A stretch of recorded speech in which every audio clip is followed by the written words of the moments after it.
pegar no histórico, só da era Abel, era um pedido dele, um centroavante, né? Enquanto esse centroavante chegou, o Vitor Roque, era para ser titular e o Flaco para brigar com ele por essa posição. E a gente viu isso em muitos momentos da temporada. Pegando o recorte da Copa do Mundo de Clubes, o que aconteceu, né? O Flaco entrava no segundo tempo no lugar do Vitor Roque. No Campeonato Brasileiro, o Flaco entrava no segundo tempo com a saída do Vitor Roque. O Abel falava o quê?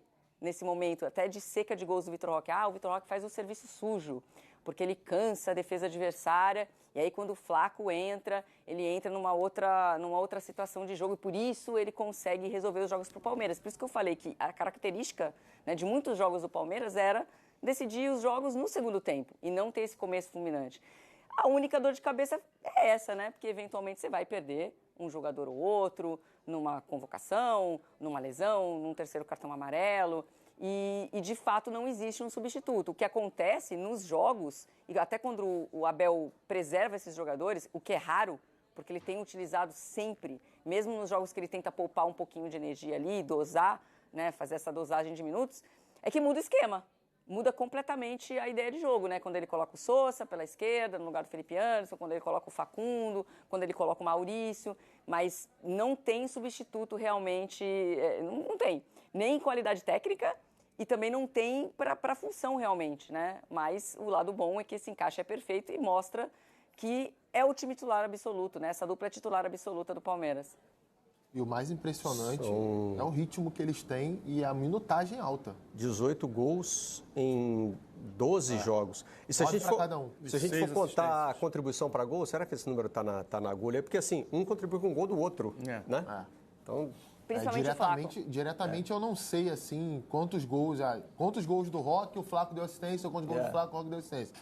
Mas assim, a contribuição do Roque, até a gente tinha falado um pouquinho antes aqui, a contribuição do Roque, ela é acima de um gol por jogo, né? Ele tem 9 gols e 4 assistências em 12 jogos. Então, são 13 contribuições diretas para gols em 12 jogos. Não, é um absurdo, realmente. É um absurdo. E o Flaco, no caso, 9 gols e 2 assistências em 12 jogos. É quase uma participação direta a cada jogo. Então, realmente, assim, eu acho que tem um ponto preocupante, sim, dessa questão de não haver um substituto. Mas, ao mesmo tempo, até se houvesse, né? É uma sinergia tão grande entre os dois ali que seria difícil da gente imaginar qualquer jogador no banco que você olhasse assim, não, fica tranquilo, se o Flaco não jogar, vai jogar fulaninho de tal e vai ser a mesma coisa. Ou se o Roque não jogava, não vai ser, cara. Infelizmente, são coisas ali que acontecem, né? Entendimentos, casamentos em campo que acontecem muitas vezes até de uma forma que ninguém esperava. Eu, sinceramente, não esperava que isso fosse acontecer dessa forma. E o que bom que o Palmeiras foi rápido, o Abel, no caso, foi rápido para identificar Abel, isso, né? E dar continuidade. Falar em Abel, ele foi provocado sobre um tema de outro jogo e acabou respondendo, né? A treta lá com o Rogério Ceni sobre gramado da Fonte Nova. Na sequência a gente tem o Fernando Diniz também aí falando mais sobre os erros do Vasco, especificamente na partida de ontem. O que foi determinante para essa virada de chave depois da derrota contra o Bahia para a equipe vir com esse foco para poder ganhar e da forma que foi?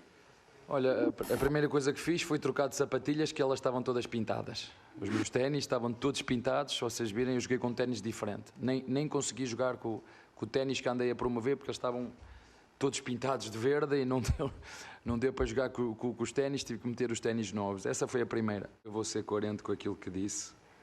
Até mesmo antes do jogo, eu tenho muita consideração e respeito pelo Rogério Ceni. Disse, inclusive, antes do jogo, que para mim é um dos melhores treinadores brasileiros. É meu colega de profissão. Eu sei quanto difícil é. Mas o meu foco não é comentar, porque o que ele disse, esse não é o meu foco. É uma opinião dele e a opinião é opinião.